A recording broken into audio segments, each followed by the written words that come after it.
بشيرا ونذيرا وداعيا إلى الله بإذنه وسراجا منيرا أما بعد فقد قال الله تعالى عز وجل في شأن حبيبه ومحبوبه ومعشوقه آمرا ومخبرا أعوذ بالله من الشيطان الرجيم بسم الله الرحمن الرحيم إن الله وملائكته يصلون على النبي يا أيها الذين آمنوا صلوا عليه وسلموا تسليما صلى الله على سيدنا محمد وآله وصحبه وسلم اللهم صل على سيدنا مولانا وعلى آل سيدنا مولانا দিন থাকিতে করো মুমিন কবর দেশে ভাবনা ওই কবরে যাইবা একা সঙ্গে কে হয়ে যাইবে না আল্লাহুম্মা সাল্লি আলা সাইয়্যিদিনা مولانا محمد وعلى آل سيدنا مولانا ناجنين حضرت حق صدری بدری کائنات نور چشمے انبیاء چشموں تیرا گے باتوئی اللہم صلی علی سیدنا مولانا محمد وعلى آل سيدنا مولانا صلاة يا رسول الله عليكم سلام يا حبيب الله तेरे कदमों में आना मेरा काम था या रसूल अल्लाह तेरे कदमों में आना मेरा काम था मेरी किस्मत जगाना तेरा काम था सलाम या रसूल अल्लाह अलैकुम सलाम या हबीब अल्लाह मेरी आंखों को है दीद की आरज़ू मेरे आंखों को है दीद की आरज़ू रुख से पर्दा उठाना तेरा काम था सलाम या रसूल अल्लाह अलैकुम सलाम या हबीब अल्लाह अऊज़ु बिल्लाहि मिनश शैतानिर रजीम बिस्मिल्लाहिर रहमानिर रहीम बल अहयाउ वलाकिन ला तशऊरून वक़ाल रसूलुल्लाह सल्लल्लाहु तआला अलैहि وسلم من أحبهما فقد أحبني ومن أبغضهما فقد أبغضني صدق الله العظيم وصدق رسوله النبي الحبيب الكريم بخاري خيش خيرا نم أغثني يا رسول الله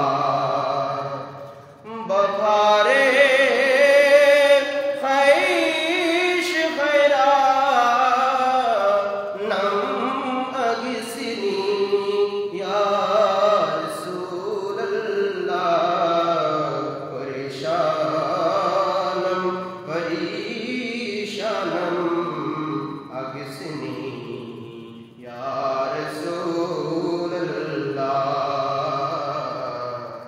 या रसूल अल्लाह नदारम जुजतुम जाए नदारम जुजतुम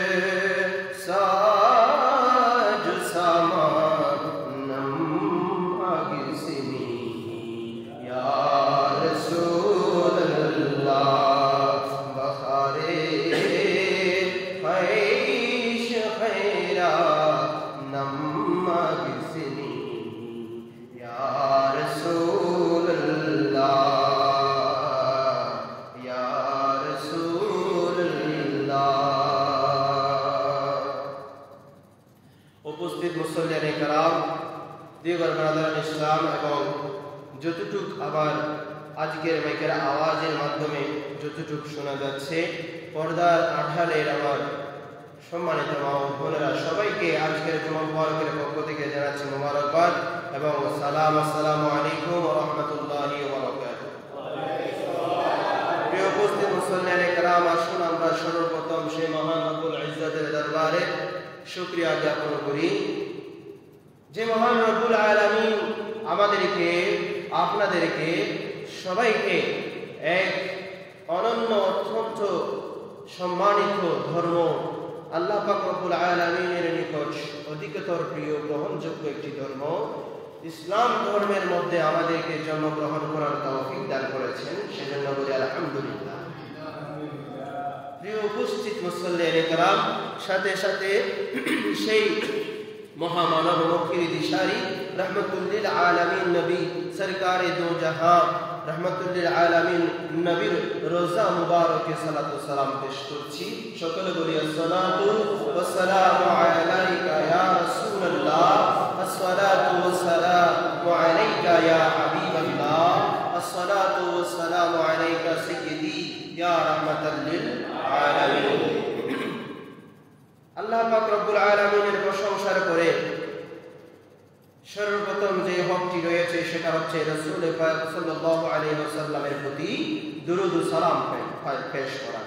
হাদিসে পাকের মধ্যে এসেছে কোন ব্যক্তি যখন আল্লাহ পাক রব্বুল আলামিনের দরবারে মুনাজাত করবে, আল্লাহ পাক রব্বুল আলামিনের দরবারে কিছু চাইবে, অর্থাৎ আল্লাহ পাক রব্বুল আলামিনের প্রশংসা করবে। সর্বপ্রথম কার প্রশংসা করবে? আল্লাহ পাক রব্বুল আলামিনের প্রশংসা দিয়ে শুরু করবে। এরপরে আল্লাহ পাক রব্বুল আলামিনের প্রশংসার পরে যেই কাজটি করতে বলা হয়েছে সেটা আমি রাসূলের উপর তোমরা দুরূদ পাঠ করবে। সুবহানাল্লাহ। তাহলে এর দ্বারা বোঝা যায় আল্লাহ পাক রব্বুল আলামিনের হামদ সানার পরে যার হামদ সানা পেশ করতে হবে, যার গুণগান গাইতে হবে, তিনি হচ্ছে আমাদের নবী, সকলের নবী, নবীদের নবী, রাহমাতুল লিল আলামিন। সেজন্য যেখানেই যাবেন আল্লাহ পাক রব্বুল আলামিনের পরে সর্বপ্রথম প্রাধান্য দিতে হবে তার নাম কি? হযরত মুহাম্মদ মুস্তাফা সাল্লাল্লাহু আলাইহি ওয়াসাল্লাম। আসুন আজকে আমরা আজকের মুহররম মাসের তৃতীয় জুমা আজ এই জুমা থেকে আমরা শিখব সেই আল্লাহর পরে আমরা রাসূল পাক সাল্লাল্লাহু আলাইহি ওয়াসাল্লামকে অনুকরণ করব এবং যেই রাসূলকে অনুকরণ করব ওই রাসূল মদিনাওয়ালা নবী রাহমাতুল লিল আলামিন নবী আমাদেরকে কি বলতে চাচ্ছেন। আল্লাহ বলেন বিসমিল্লাহির রহমানির রহিম। আল্লাহ রাব্বুল আলামিন পবিত্র কোরআনের মধ্যে ঘোষণা করেন কুল ইন কুনতুম তুহিব্বুনাল্লাহ, ও আমার পৃথিবীর বান্দারা দুনিয়াবাসী শুনে রাখো, যদি আমি আল্লাহকে তোমরা পেতে চাও, যদি তোমরা আল্লাহ পাক রব্বুল আলামিনের ভালোবাসায় মগ্ন হতে চাও, আল্লাহ পাক রব্বুল আলামিনকে রাজি খুশি করতে চাও, তাহলে ফাত্তাবিউনি, তোমরা একটা কাজ করবা, সেটা হচ্ছে আমার হাবিব সরকারে দো জাহান রাহমাতুল লিল আলামিন নবীর ইতাআত করবে, অনুসরণ করবে, তাকে তোমরা পর্যবেক্ষণ করবে, তার সমস্ত জিন্দেগীর সমস্ত রিসালাত সমস্ত জিন্দেগীর নিয়ম কানুন যখন তোমার জীবনের মধ্যে সাজাবে, আমি আল্লাহ পাক রব্বুল আলামিন তোমাকে ভালোবাসবো। বলি সুবহানাল্লাহ। আল্লাহ বলতেছেন আমি আল্লাহকে যদি তোমরা পেতে চাও তাহলে তোমরা কার অনুসরণ করো? কার অনুসরণ করো? রাহমাতুল লিল আলামিন নবীর অনুসরণ করো। আল্লাহ আমরা রাসূলের অনুসরণ করব, রাসূলের প্রেমে দিওয়ানা হব, রাসূলের প্রেমিক হব। আল্লাহ তো আমরা কি পাবো? আল্লাহ বলতেছেন ফাত্তাবিউনি ইউহিব্বুকুমুল্লাহ ইউহিব্বুকুমুল্লাহ, যদি ফাত্তাবিউনি রাসূলকে তোমরা ইতাআত করো, রাসূলকে তোমরা অনুসরণ করো, ইউহিব্বুকুমুল্লাহ, আমি আল্লাহ তোমাকে ভালোবাসবো। বলে সুবহানাল্লাহ। আল্লাহর পরে যাকে ভালোবাসতে হবে তাহলে তার নাম কি? রাহমাতুল লিল আলামিন নবী সাইয়্যিদুল মুরসালিন রাহমাতুল লিল আলামিন। বলি সকলে বলি সাল্লাল্লাহু আলাইহি ওয়াসাল্লাম। দয়াল নবী, মায়ার নবী, নবীদের নবী, ওনাকে অনুসরণ করতে হবে। কথাকার আল্লাহ পবিত্র কোরআনের আয়াত দ্বারা। আর যখন রাসূলকে ভালোবাসতে গিয়ে রাসূলের সান্নিধ্যে গেলাম, রাসূলের সান্নিধ্যে যখন গেলাম, রাসূল কি বলে? রাসূল বলতেছেন যদি তোমরা আমার অনুসরণ করতে চাও, 1500 বছর পরে গিয়ে 1400 বছর পরে 1500 বছর পরে হাজার হাজার বছর পরে যখন আমার উম্মতরা তোমরা আসবে, তখন আমি রাসূল থাকবো না। আমার সান্নিধ্য পাওয়ার জন্য, আমার সামনে আসার জন্য, আমার সামনে বসে দরস গ্রহণ করার জন্য, আমার বাণীগুলো শোনার জন্য ও খরাইয়াগুলার মানুষরা তোমরা আমি নবীর সামনে বসার সুযোগ হবে না। 1500 বছর পূর্বে গিয়ে আমি রাসূলকে যেভাবে সাহাবায়ে কেরামগণরা দেখেছে, আমার কথা যেভাবে সাহাবায়ে কেরামগণরা শুনেছে, এভাবে শোনার সুযোগ তোমাদের হবে না। ইয়া রাসূলুল্লাহ, ইয়া হাবিবাল্লাহ, আমরা তখন কি করব? বলতেছে আমি পৃথিবীর বুকের মধ্যে তোমাদেরকে জানিয়ে দিতে চাই, তোমাদের জন্য এমন দুটি জিনিস। কয়টি জিনিস? এমন দুইটি জিনিস আমি তোমাদের জন্য রেখে যাব। আমি রাসূল রাহমাতুল লিল আলামিন নবী তোমাদের জন্য এমন দুটি জিনিস রেখে যাব। হাদিসে পাক ঘোষণা করেন ওয়া আন জাবির ক্বালা রাআইতু রাসূলুল্লাহি সাল্লাল্লাহু তাআলা আলাইহি ওয়াসাল্লাম ফি হাব্বাতিহি في حجته يوم عرفة وهو على ناقته القصواء يخطب فسمعته يقول يا أيها الناس إني تركت فيكم ما إن أخذتم به لن تدلوا كتاب الله وإترتي أهل بيتي جرب سبحان الله رسول صلى الله عليه وسلم তিনি ইরশাদ করেন বিদায় হজের সময় আরাফার দিন কাসওয়া নামক এক পুষ্টি উড়োর বইয়ের এই যে উটের নাম হচ্ছে কাসওয়া। উটের নাম কি ছিল? কসওয়া কোন দিন?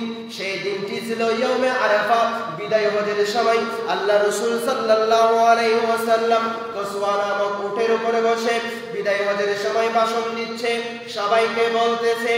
আর জাবের রাদিয়াল্লাহু তাআলা আনহু বলতেছেন ফাসামাতুহু, আমরা তা শুনেছি। কার মুখ থেকে? রাসূলের মুখ থেকে আমরা শুনেছি।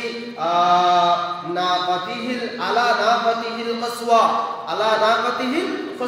কসওয়া নামক এক উটের উপরে আল্লাহ রাসূল বসে ইয়াখতুবু, খুতবা দিচ্ছেন, বক্তব্য দিচ্ছেন, ভাষণ দিচ্ছেন।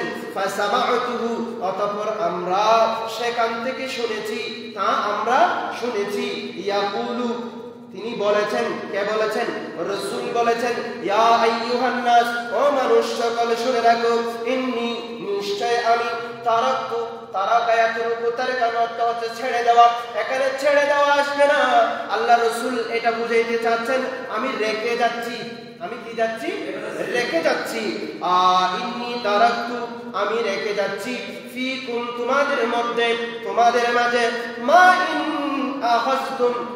ইন আখাযতুম, যদি তোমরা, আমি যা রেখে যাচ্ছি, কি রেখে যাচ্ছি পরবর্তীতে আসতেছি। আমি যা রেখে যাচ্ছি, মা আখাযতুম, যদি তোমরা তা কি করতে পারো?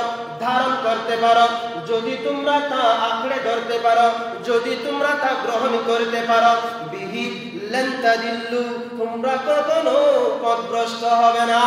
বলি সুবহানাল্লাহ। এক নম্বর হচ্ছে সেই দুইটা জিনিসের মধ্যে, এক নম্বর হচ্ছে কিতাব আল্লাহি, বলি না সুবহানাল্লাহ। এটি কোন কিতাব? কোন কিতাব? আল্লাহ পাক রব্বুল আলামিনের দেওয়া কুরআন হচ্ছে এই কিতাব আল্লাহ, যে কিতাবের মধ্যে আল্লাহ পাক রব্বুল আলামিন বলতেছেন যালিকাল কিতাব, বিসমিল্লাহির রহমানির রহিম, যালিকাল কিতাবু লা রাইবা ফীহি হুদাল লিল মুত্তাকিন। জোরে বলি সুবহানাল্লাহ। এটা এমন একটা কিতাব, যেই কিতাবের মধ্যে একটি মাত্র ভুল থাকবে দূরের কথা, ভুলের অবকাশ মাত্র এই কিতাবের মধ্যে নাই। বলি না সুবহানাল্লাহ। তো আল্লাহ রাসূল বলতেছেন দুই জিনিসের মধ্যে, একটা হচ্ছে কিতাব আল্লাহ, আল্লাহর কুরআন, আর একটা হচ্ছে ওয়াইতরাতি আহলা বাইতি, আমার ইতরাত তথা আমার আহলে বাইত। বলি না সুবহানাল্লাহ। আমার আহলে বাইত, দুনিয়াবাসীরা শুনে রাখো, আমি চলে যাব, কিন্তু আমার আহলে বাইত থেকে যাবে। আমার আহলে বাইতরা দুনিয়ার বুকের মধ্যে জীবিত থাকবে। দুনিয়ার বুকের মধ্যে কি থাকবে? জীবিত থাকবে। তো তোমরা এই দুইটা জিনিসকে আঁকড়ে ধরবে। দুইটা জিনিসকে কি করে ধরবে? আঁকড়ে ধরবে। এখানে দুইটা জিনিসকে আঁকড়ে ধরার কথা মানে এদেরকে অনুসরণ করবে, এদেরকে ভালোবাসবে, এদের কথা মতো তোমরা চলার চেষ্টা করবে। এদের কথা মানি আমার কথা, আমার আহলে বাইতকে ভালোবাসা মানি আমাকে ভালোবাসা, আর আমাকে ভালোবাসা মানে হচ্ছে একমাত্র আরশ আল্লাহর মালিককে ভালোবাসা। বলে না সুবহানাল্লাহ। সালাতুন ইয়া রাসূলুল্লাহ আলাইকুম, সালামুন ইয়া হাবিবাল্লাহ, ওয়া বারে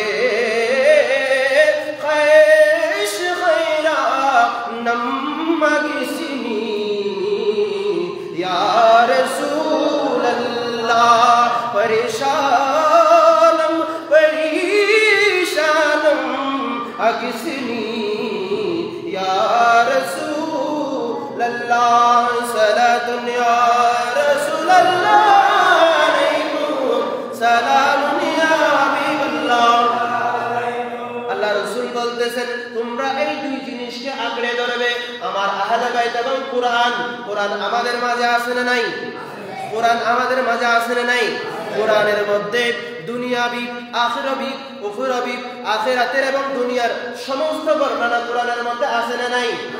আপনি আমি রিসার্চ না করে বসে থাকলে এটা আপনি আমার দোষ, কিন্তু আল্লাহ বলতেছেন এমন কোনো বিষয় নাই আমি যেই বিষয়টা কুরআনের মধ্যে দিই নাই। বলে সুবহানাল্লাহ। আল্লাহ রাসূল বলতেছেন এই দুই জিনিসকে তোমরা ধরে রাখবে, এই দুই জিনিসকে অনুসরণ করবে।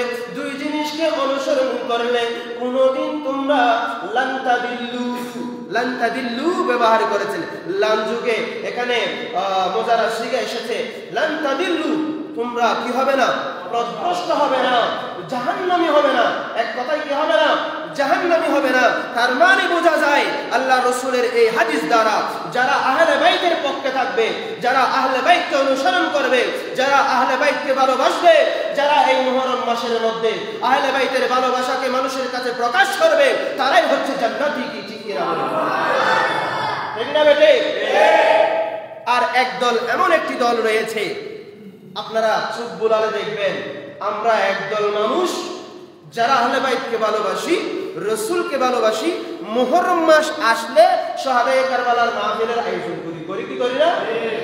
আয়োজন করতে না পারলেও আমাদের মহল্লার মসজিদের মধ্যে শাহাদায়ে কারবালার আলোচনা চলে কি চলে না? কিন্তু এমন দুর্ভাগ্য বিষয়, এমন হতভাগা আছে বর্তমান সময়ের মধ্যে, মুহররম মাস আসলে পরে তাদের অন্তর গুমরা হয়ে যায়, তাদের মুখ কালো হয়ে যায়। কেন তোমাদের মুখ কালো হয়েছে কেন?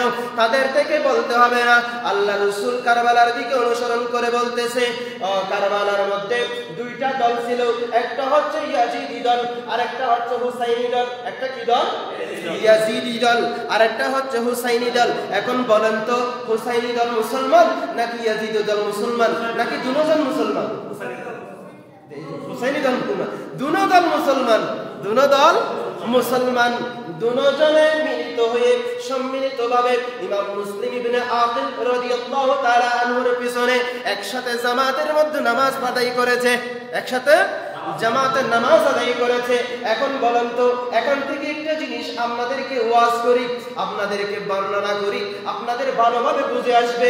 এখান থেকে বলেন তো, নামাজ দিয়ে কি জান্নাত পাওয়া যায়? এই বাজি কি হাদিসে নামাজ দিয়ে জান্নাত পাওয়া যায় না? বললে হন নামাজ দিয়ে যদি জান্নাত পাওয়া যেত, ইমাম মুসলিম ইবনে আকিল রাদিয়াল্লাহু তাআলা আনহুর পিছনে যেই 500 মানুষ, এমনকি 40,000 মানুষ ছিল সর্বপ্রথম থেকে ইমাম মুসলিমের পিছনে, ইমাম মুসলিমের হাতের মধ্যে ইমাম হুসাইন রাদিয়াল্লাহু তাআলা আনহুর পক্ষে কতজন মুসলমান বায়াত গ্রহণ করেছে?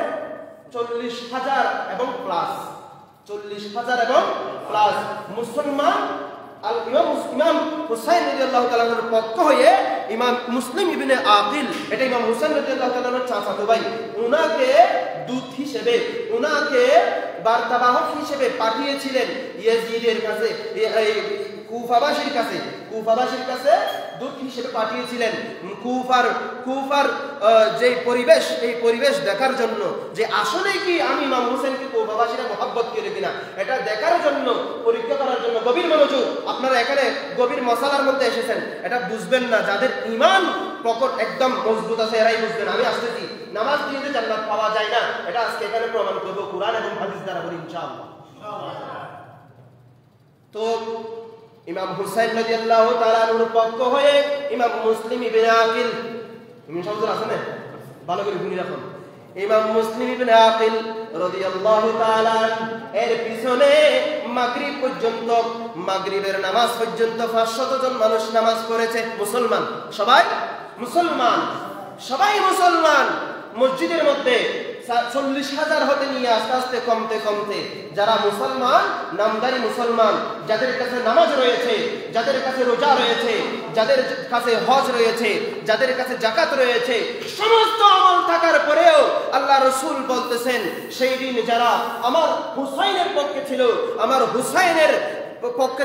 আমার হুসাইনের তাবুর মধ্যে ছিল, আমার হুসাইনি দলের মধ্যে যারা অনড়ভাবে যারা থেকে গিয়েছিল, তারাই হচ্ছে জান্নাতি, আর বাকি সবাই জাহান্নামী। বলি না আউযুবিল্লাহ। তো নামাজ দিয়ে জান্নাত পাওয়া যায় না, নামাজ দিয়ে। এখন বলি, আল্লাহ পাক রব্বুল আলামিন রাসূলের জন্য মেরাজ করেছেন, বলে আল্লাহর রাসূল মেরাজে গিয়েছেন, ঠিক কি না? তো মুমিনরা কোথায় মেরাজ খুঁজবে? আল্লাহ রাসূল বলতেছেন, আমি মেরাজে গিয়েছি, ঠিক আছে। আল্লাহ বলেছেন, তোমরা নামাজের মধ্যে আল্লাহকে খুঁজবে, আল্লাহ সেখানে তোমাদেরকে সরাসরি কি দিবে? তোমাদেরকে হাজিরা দিবে। তোমাদের নামাজের উত্তর আল্লাহ তাআলা সরাসরি দিবে, যেটা আমরা শুনি না, কিন্তু যাদের অন্তর আছে তারা কিন্তু শুনে। আমরা আলহামদুলিল্লাহ রাব্বিল আলামিন যখন আল্লাহর প্রশংসা করি, আল্লাহ তখন আমাদের প্রশংসা করে। আল্লাহ তখন কি করে? বান্দার প্রশংসা করে। ফেরেশতাদেরকে বলে, দেখো আমার বান্দাদেরকে তোমরা সৃষ্টি না করতে বলেছিলা, আজকে দেখো তারা দাঁড়িয়ে আমি আল্লাহর প্রশংসা করতেছে, আমি আল্লাহকে তারা ভালোবেসে সিজদা দিচ্ছে, রুকু করতেছে, তাদের মন প্রাণ আমার জন্য সঁপে দিচ্ছে। বলি না সুবহানাল্লাহ। এখন আসুন, ইয়াজিদি এরাও মুসলমান ছিল, হুসাইনি কাফেলায় যারা ছিল তারাও মুসলমান ছিল। এভাবে যেতে যেতে ইমাম মুসলিম ইবনে আকিল মাগরিবের নামাজের মধ্যে 500 জন মুসলমান নিয়ে নামাজে দাঁড়াইছিলেন। মনোযোগ আছে আপনাদের? মনোযোগ আছে? গভীর মনোযোগ। 500 জন মুসলমান সর্বশেষ মাগরিবের নামাজ পড়তেছে। কুফায় গেছে ইমাম মুসলিম ইবনে আকিল, কুফার মধ্যে গিয়ে সর্বশেষ নামাজ তো পড়ছে প্রত্যেক ওয়াক্তের মধ্যে। 40,000 মুসলমান থেকে কমতে মাগরিবের ওয়াক্তের মধ্যে 500 জন সর্বনিম্ন 500 জন মানুষ নিয়ে ইমাম মুসলিম ইবনে আকিল রাদিয়াল্লাহু তাআলা মসজিদে দাঁড়াইছে নামাজ পড়ার জন্য। মাগরিবের নামাজ। কিসের নামাজ? মাগরিবের নামাজ। ইমাম মুসলিম ইবনে আকিল রাদিয়াল্লাহু তাআলা মাগরিবের জামাতের সালাম ফিরানোর পরে আসসালামু আলাইকুম ওয়া রাহমাতুল্লাহ, বাম দিকে ফিরে আসসালামু আলাইকুম ওয়া রাহমাতুল্লাহ, এবং পিছনে তাকাই দেখতেছে একজন মুসলমানও ইমাম মুসলিম ইবনে আকিলের পিছনে নাই। বলি না নাউজুবিল্লাহ। একজন মুসলমানও ইমাম মুসলিম ইবনে আকিলের পিছনে আর নাই। তারা পালিয়ে গেছে। তারা ইয়াজিদের বয়ে নির্যাতিত যেই স্বৈরাচার, যেই শাসক ইয়াজিদের বয়ে, ইয়াজিদের অনুমতিক্রমে, ইয়াজিদের আর জান দেনেওয়ালা আল্লাহ, জান লেনেওয়ালা আল্লাহ, জান যদি দিতে হয় আল্লাহর পথেই দেব, জান যদি দিতে হয় আল্লাহর রাস্তায় দেব, জান যদি দিতে হয় রাসূল করিম সরকার দু জাহান মদিনাওয়ালার পথেই দেব, জান যদি দিতে হয় হুসাইন সৈনিক হয়ে দেব, জান যদি দিতে হয় কারবালার প্রান্তরের মতো ইমাম হুসাইন রাদিয়াল্লাহু তাআলা আনহুর মতো দেব। কিন্তু ইয়াজিদের মতো মানুষের হাতে, ইয়াজিদের মতো স্বৈরাচারের হাতে, ইয়াজিদের মতো জালেমের হাতে আমরা বায়াত গ্রহণ করব না। ইয়াজিদের মতো জালেম শাসকদের হাতে আমরা জান দেব না। যদি ইমাম হুসাইন রাদিয়াল্লাহু তাআলা চাইলে ইয়াজিদের হাতে বায়াত গ্রহণ করে আরবের সমস্ত কিছু কি রাখতে পারতো? শান্ত রাখতে পারতো। ইমাম হুসাইন রাদিয়াল্লাহু তাআলা বলতেছে, কখনো না। ইয়াজিদ হচ্ছে জালেম ব্যক্তি, স্বৈরাচার ব্যক্তি। আমি যদি ইমাম হুসাইন রাসূলের বংশধর হয়ে যদি আমি ইয়াজিদের হাতে যদি বায়াত গ্রহণ করি, সারা জাহান জানবে, যুগের পর যুগ জানবে ইসলাম কাকে সাপোর্ট করে? জালেমকে সাপোর্ট করে। ইসলাম জালেমকে প্রশ্রয় দিয়েছে। এটা আমি হুসাইনের দ্বারা প্রশ্রয় হয়ে যাবে, আমি হুসাইনের দ্বারা প্রমাণ হয়ে যাবে। কিন্তু আমি না, কুফাবাসীরা এত অনুরোধ করার পরেও ইমাম হুসাইন রাদিয়াল্লাহু তাআলা আনহু ইয়াজিদের হাতে বায়াত না করার জন্য তিনি মদিনা ছেড়ে মক্কায় চলে আসছিলেন। বলি সুবহানাল্লাহ। এদেরকেই বলে হুসাইনি মুসলমান। যারা হুসাইনি মুসলমান হয়ে নামাজ পড়বে, এই নামাজই আপনাদেরকে জান্নাত দিবে। ইয়াজিদি মুসলমানের মতো, ইয়াজিদের দলের মতো মুসলমান সেজে আপনি মসজিদে আসলে 1000 বার সিজদা দিলেও আল্লাহর দরবারে কবুল হবে না। 1000 ওয়াক্ত নামাজ পড়লেও আপনাকে সেই নামাজে জান্নাত দিতে পারে না। এখন আসুন, আল জান্নাতু as-salatu innas salata tanha anil fahsha'i wal munkar, innas salata tanha anil fahsha'i wal munkar। এই হাদিসের বাক্যটি আপনারা অসংখ্যবার শুনেছেন। বলে নামাজ মানুষকে ফাহশা কাজ থেকে বিরত রাখে। মানুষকে নামাজ কি থেকে বিরত রাখে? ফাহশা কাজ থেকে বিরত রাখে। এটা আপনারা তো জানেন না? কিন্তু দেখবেন এমন কতগুলো মানুষ আছে যারা নামাজ করে, যারা রোজাও রাখে, যারা হজও করে, যাকাতও দেয়, ভালো কাজও করে, কিন্তু পিছনে গিয়ে দেখবেন সে সুদের সাথে লিপ্ত আছে, সে জালেম জুলুমের সাথে লিপ্ত আছে। সে পিছনে গিয়ে দেখবেন আল্লাহ পাক রব্বুল এমনিতেই মসজিদে মানুষকে দেখার জন্য সিজদা দিচ্ছে, মানুষকে দেখানোর জন্য হজ করছে, মানুষকে দেখানোর জন্য যাকাত দিচ্ছে, কিন্তু পিছনে গিয়ে দেখবেন আল্লাহর দ্বীনকে বাস্তবায়ন করার জন্য, রাসূলের রেখে যাওয়া রিসালাতকে বাস্তবায়ন করার জন্য ইমাম হুসাইন রাদিয়াল্লাহু তাআলা আনহুর মতো যে গর্দান দিয়ে যে কারবালার ময়দানের মধ্যে রক্তের বন্যা বসিয়ে যে ইসলাম যে সত্য সেটা প্রমাণিত করার জন্য এরকম যে কাজগুলো রয়েছে তারা সেই কাজগুলা করে না। দ্বীন ইসলামকে যে আল্লাহ পাক রব্বুল আলামিনের ধর্মকে বাস্তবায়িত করার জন্য তারা কাজ করে না, তারা শুধু মুখেই মাত্র মুসলমান সাজে, কিন্তু কাজে কর্মে প্রমাণ পাওয়া যায় না। সেজন্য ইয়াজিদি মুসলমান হয়ে যদি আপনি নামাজ পড়েন, এই বর্তমান সময়ের মধ্যে আমি আপনাদেরকে বলছি, বর্তমান সময়ের মধ্যে শহদায়ে কারবালার স্মরণে এমন কতগুলো মানুষ আছে ওয়াজ মাহফিল করে না, শহদায়ে কারবালার আলোচনা করে না, কারবালার মাহফিল কারবালার আলোচনা তারা মানুষদেরকে শোনায় না। কেন শোনায় না? কারবালা এমন একটি জিনিস, কারবালা এমন একটি যুদ্ধ, যে যুদ্ধের মধ্যে আল্লাহ পাক রব্বুল আলামিন হক এবং বাতিলের পার্থক্য করে দিয়েছেন। বলি সুবহানাল্লাহ। সবসময় হকের পক্ষে মানুষ কম থাকবে, সবসময় হকের পক্ষে মানুষ কম থাকবে। এটা কারবালা থেকে প্রমাণ, এটা কারবালা থেকে প্রমাণ। নামাজ, সবার নামাজকে আল্লাহ জান্নাত দেবে না, এটা কারবালা থেকে প্রমাণ। না হলে ইয়াজিদি মুসলমান, আর সবাই ইয়াজিদিরাও মুসলমান, হুসাইনি দলের মধ্যে যারা ছিল এরাও মুসলমান ছিল, কিন্তু ইমাম হুসাইন রাদিয়াল্লাহু তাআলা আনহুকে ইয়াজিদরা মুসলমান হয়েও কতল করেছে। বলি না আলহামদুলিল্লাহ।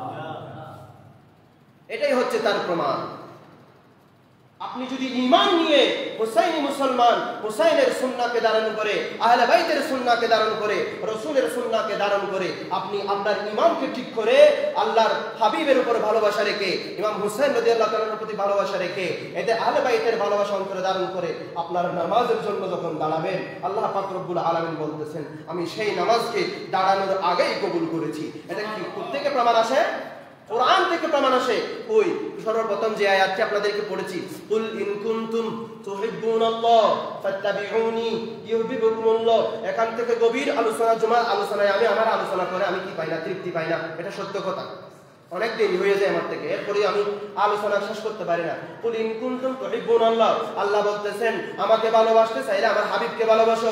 আর আল্লাহর রাসূল বলতেছেন আমাকে যদি ভালোবাসতে চাও, আল্লাহ বলতেছেন রাসূলের কাছে যাও, রাসূল বলতেছেন আমি তো থাকবো না, তখন তোমরা কাকে নিয়ে অনুসরণ করবে, কাকে তোমরা ভালোবাসবে? আল্লাহ রাসূল বলতেছেন কিতাবুল্লাহ ওয়া আহলে বাইতি, কিতাবুল্লাহ ওয়া আহলে বাইতি, আমার কুরআন থাকবে এবং আমার আহলে বাইত থাকবে। আহলে বাইত থাকবে, আহলে বাইতকে স্মরণ করো, আহলে বাইতকে তোমরা সম্মান করো, আহলে বাইতকে তোমরা অনুসরণ করো, আহলে বাইতকে ভালোবাসো। আর ইয়াজিদি মুসলমানরা কাবার প্রান্তরে যদি আল্লাহর রাসূলের রেখে যাওয়া সুন্নাহ অনুযায়ী, আল্লাহর রাসূলের রেখে যাওয়া বাণী অনুযায়ী যদি আহলে বাইতকে সম্মান করত, যদি আল্লাহর রাসূলের বলে যাওয়া কথা অনুযায়ী, হাদিস অনুযায়ী আহলে বাইতকে যদি ভালোবাসতো, সেই কারবালার প্রান্তরের মধ্যে ইয়াজিদের নেতৃত্বে এই শিমরের মাধ্যমে হযরত ইমাম হুসাইন রাদিয়াল্লাহু তাআলা আনহুকে কারবালার প্রান্তরে ছুরি চালাইতে পারতো না। কথা কি বুঝাইতে পারছি? আল্লাহ রাসূল বলতেছেন আমাকে ভালোবাসতে হলে আমার আহলে বাইতকে ভালোবাসতে হবে, আর আহলে বাইতকে ভালোবাসা মানে আমাকে ভালোবাসা মানে আল্লাহ পাক রব্বুল আলামিনকে খুদ ভালোবাসা। করি সুবহানাল্লাহ। আর সেই ইয়াজিদি কাফেলারা যদি আল্লাহর ভালোবাসা পাইতে চাইতো, রাসূলকে ভালোবাসতো, আর রাসূলের ভালোবাসা পেতে চাইলে হযরতে ইমাম হুসাইন তথা আহলে বাইতকে ভালোবাসতো। আর আহলে বাইতকে ভালোবাসতো বলি যদি ভালোবাসতো, তাহলে কারবালার প্রান্তরে ইমাম হুসাইন রাদিয়াল্লাহু তাআলা শহীদ হতো না, করতে পারতো না। অনেক হৃদয় বিতরক ঘটনা, এইদিকে গেলে অনেক লম্বা কাহিনী আসবে, যার কারণে আমি সেদিকে না ঢুকে আজকে আমার বিষয় হচ্ছে আহলে বাইতকে ভালোবাসা। আহলে বাইতকে ভালোবাসা, তো আহলে বাইতকে এভাবেই ভালোবাসতে হবে। আহলে বাইতের আমি আপনাদেরকে বারবার বলতেছি, এমন কতগুলা মুসলমান ইয়াজিদি মুসলমানের মতো বর্তমানে মুসলমান আছে যারা মসজিদে নামাজও পড়ে, যারা রোজাও রাখে, যারা হজও করে, তাসবিহ তাহলিল আরো বেশি গণনা করে, পকেটের মধ্যে তাসবিহ ছাড়া বড় বড় তাসবিহ ছাড়া থাকবে, কিন্তু মুহররম মাসের মধ্যে পুরা মুহররম মাস চলে গেলেও আহলে বাইতের আলোচনা মোটেও মানুষের মাঝে করবে না। এদের থেকে দূরে থাকবেন। এটা কারবালা থেকে ইতিহাস চলে আসছে। কারবালার মধ্যে সবাই মুসলমান ছিল, দুই ভাগ হয়ে ইয়াজিদি হলো, হুসাইনি হলো, ঠিক কিনা? তো সেজন্য আল্লাহ রাসূল সাল্লাল্লাহু আলাইহি ওয়াসাল্লাম মদিনা ওয়ালা নবী বলতেছেন ওদে আমার আহলে বাইতকে কেন তোমরা অনুসরণ করবা, কেন ভালোবাসবা? বলতেছে আল্লাহ রাসূল সবকিছু জানার পরেও সেই কারবালার এমন হৃদয় বিদারক ঘটনা ঘটে গেল।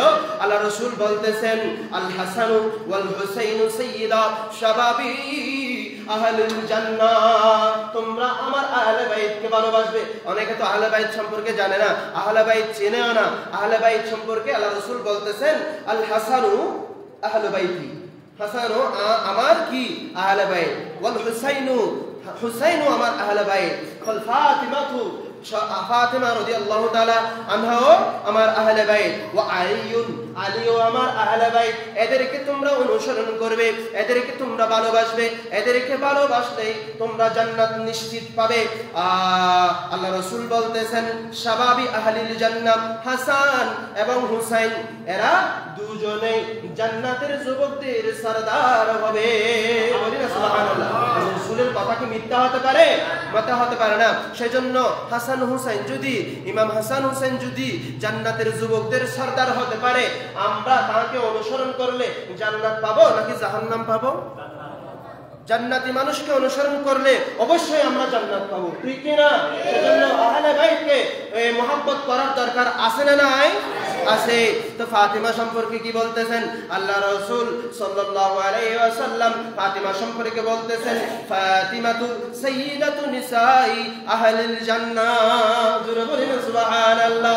ফাতিমা হচ্ছে এমন একজন নারী, এমন একজন মহিলা যিনি জান্নাতি নারীগণের সরদারিনী, যিনি জান্নাতের নারীদের সরদারিনী। সুবহানাল্লাহ বলি না?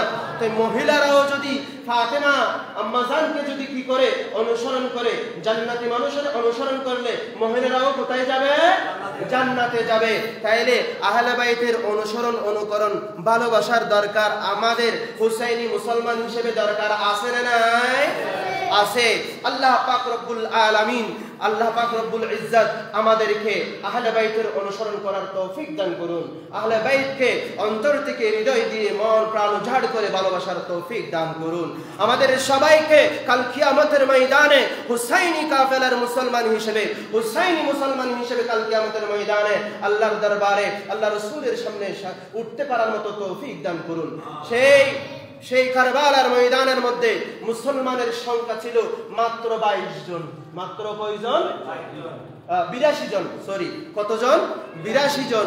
আর ইয়াজিদি মুসলমান যারা তাদের বিপক্ষে যুদ্ধ করতে এসেছে, ইয়াজিদ সৈন্য পাঠাইছে, এদের সংখ্যা হচ্ছে 22,000 জন। কি বোঝা যায়? তাহলে হকের পক্ষে মানুষ সবসময় কি থাকবে? কম থাকবে। মানুষ যেদিকে বেশি এদিকে দৌড় দেওয়াটা ইমানদারের বিষয় নয়, ইমানদারের কাজ নয়। ইমানদারের কাজ হচ্ছে জান্নাতি কোনটা, জাহান্নামী কোনটা, হক কোনটা, বাতিল কোনটা নির্দিষ্ট করে এরপরে অনুসরণ করা, দৌড় দেওয়া, ঠিক কি না? আল্লাহ পাক রব্বুল আলামিন আমাদেরকে সঠিক বুঝদান করুন এবং জান্নাতের মধ্যে ইমাম হাসান হুসাইন রাদিয়াল্লাহু তাআলা আনহুর সাথে জান্নাতে বসবাস করার সেই তৌফিক যেন আমাদের ভাগ্যে লিখেন, সেই দোয়া আল্লাহ পাক রব্বুল আলামিনের কাছে করি। সবাই বলে আমিন। ওয়া আখিরু দাওয়ানা আলহামদুলিল্লাহি রাব্বিল আলামিন। ওয়াসসালামু আলাইকুম ওয়া রাহমাতুল্লাহি ওয়া বারাকাতুহু। যারা সুন্নাত পড়েন আমরা সুন্নাত পড়ি।